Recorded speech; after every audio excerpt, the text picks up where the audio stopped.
Well, with the way the events of this unfolded, you can say things really spiraled out of control for the characters.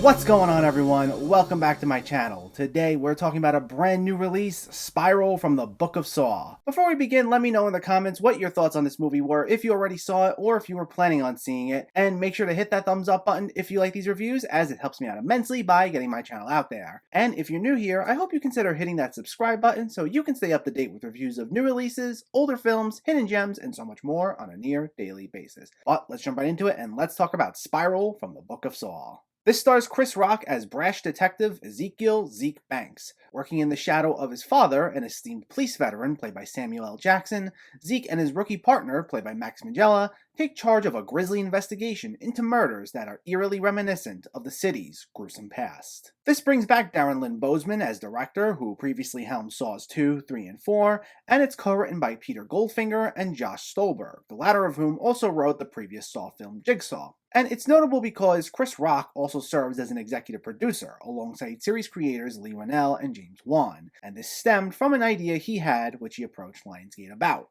So I'll say before going any further, I am a longtime Saw fan. It's a guilty pleasure series of mine. I know not every entry in the franchise is good, but even the bad entries I always kind of enjoy to a degree. When they were getting released once a year every October in the 2000s, I was there to see most of them in theaters. And it's worth noting that Saw does have a pretty dedicated fan base. That's why we got as many of these movies as we did. And part of that stemmed from not just the creative traps, but the fact that the filmmakers always managed to find a way to expand upon this universe and add to this mythology. As ridiculous as some of the twists may be, I was always personally impressed with how every entry managed to add something, even if the movie itself isn't all that good. And I do want to make things like that clear because, more than likely, your enjoyment of this movie will be based on your enjoyment of the Saw series as a whole. I'm not saying that all longtime Saw fans are going to like this, but I feel the ones who are more than likely going to have some enjoyment with this are going to be those who have been fans of the series to begin with. Now, this acts more as a Saw spin-off rather than a continuation of what the other movies built. Basically, it's a copycat killer who's mimicking Jigsaw's crimes. The characters here acknowledge that the events of those other movies happened, but they otherwise don't affect anything that happens here. So you can technically watch this without having seen the other movies, and if you've never seen a Saw movie before and you want to see this, by all means, go for it. But if you're not a fan of Saw already, I don't think this is going to convert you, because this feels very similar to some of the other movies. I felt roughly the same way about this as I felt towards Jigsaw, which was the first time they tried reviving this series. I thought that they must be doing something different, which is why they're coming back to this, and then I was slightly disappointed when I realized it was basically more of the same. But because I liked what the same was to begin with, I was ultimately fine with the movie. The only thing I'd say here is that, unlike a lot of the more recent Saw movies, this focuses more on the mystery side of things, rather than the traps. Now, the traps are there, we get a fair amount of them, and they are pretty grisly. I won't describe them in detail here, other than that they involve the usual removal of the body part in order to live, and they are pretty creative, and like I said, they're part of the reason a lot of fans keep coming back to these movies, so it's not like we barely got any. But whereas other movies will have a main story that runs parallel to this one giant series of traps, you don't get that here. This is instead a series of smaller traps, and Chris Rock is trying to solve who's behind all of them, as the mystery person eggs him specifically on. And it's worth noting that Chris Rock is by far one of the best things about this movie, and he's what elevates this above a number of the other sequels. One thing about some of these movies, especially the later ones, is that the acting's kind of bad, or at best so-so. But this is the first time since the first where a bigger name is front and center here. And while Rock isn't known primarily for his dramatic work, he does a good job here. Some of it devolves into him just shouting at people from a distance nonstop, and there are instances where that's done in place of Zeke taking action when he could have just taken action. But for the most part, he's really solid here, and while it's a much more serious role for him, he still retains the usual Chris Rock wit, which allows for us to get a few funny moments in there to cut some of the tension without it coming off as tonally jarring. Though, despite those comedic moments, this is still him stepping out of his comfort zone, and I appreciate that. Plus, Zeke, while embodying some familiar tropes that we get in these sort of movies, is a fairly compelling character. And some of that's partially due to Chris Rock being a naturally charismatic guy, making him more likable than he's written.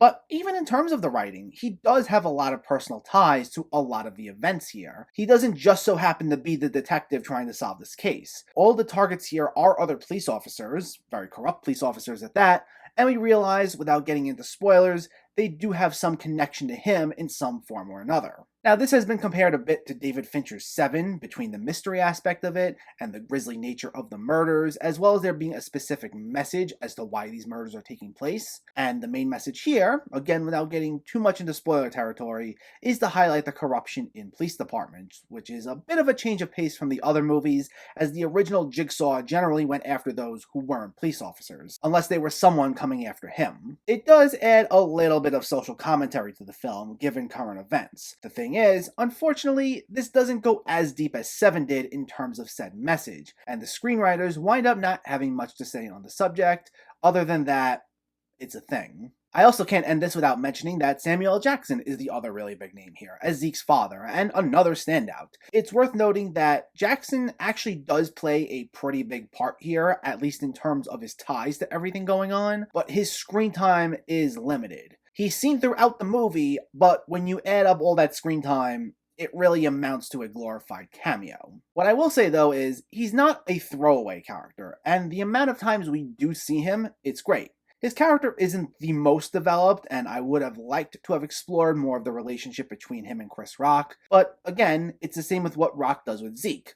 The fact that it's Samuel L. Jackson, who's always great, even when the movie itself isn't that good, is what elevates the material, and makes this character a lot more fun than he was written. And he has easily the best line in the entire movie. If you saw any of the clips that were released ahead of time, you'll know exactly which one I'm talking about.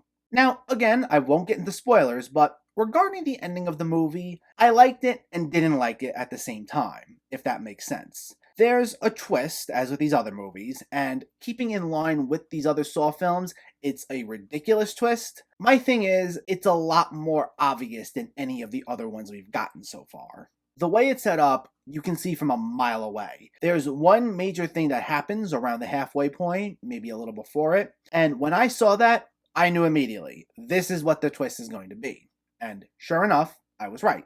But the things done in that final act, the reveal aside, were just incredible.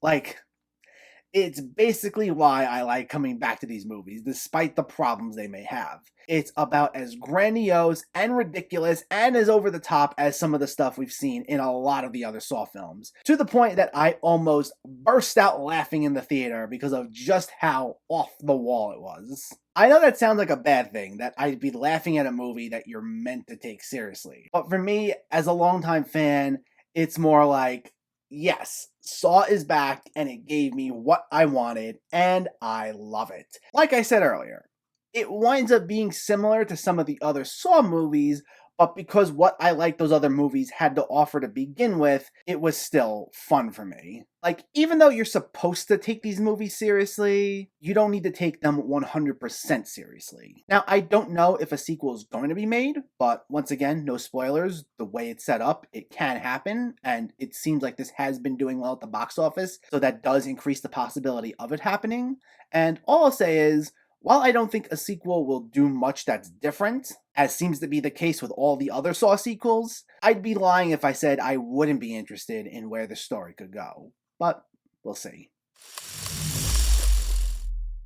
Spiral does not reinvent the wheel in terms of the Saw movies. While this does deviate slightly from the usual formula, it eventually finds itself back in its comfort zone by the end and going back to the series' old bag of tricks. However, because that bag of tricks has worked for the most part in the past, I actually had a good time with this. While its attempts at social commentary fall flat, and it has one of the most obvious twists I've seen in a while, the film's elevated by some of the cool traps that make Saw so enjoyable, the heavier emphasis on the mystery aspect, as well as the extremely charismatic lead performance by Chris Rock. So, all in all, I had a good time with it. Spiral from the Book of Saw gets a 7 out of 10. Again, I'd like to add that that rating stems from the fact that I've also been a longtime Saw fan, so there's a bit of a curve there. If this was my first time seeing one of these movies, it might have been a little lower. Now, I'm not saying all Saw fans are definitely going to like this as much as I did, but I personally feel that the ones more than likely that are going to gravitate towards this are longtime fans of the series. I could be totally wrong there, but that's my take. But let me know, did you see Spiral, or are you planning to see it, and what were your thoughts? Was this one of the better Saw movies for you? Was it one of the worst Saw movies for you? Let me know in the comments below so we can discuss. Also, if you enjoyed this video, please like it and share it, and for more movie reviews and film discussion, please make sure to hit that subscribe button to stay updated. Thanks for watching everyone, and keep having fun with film.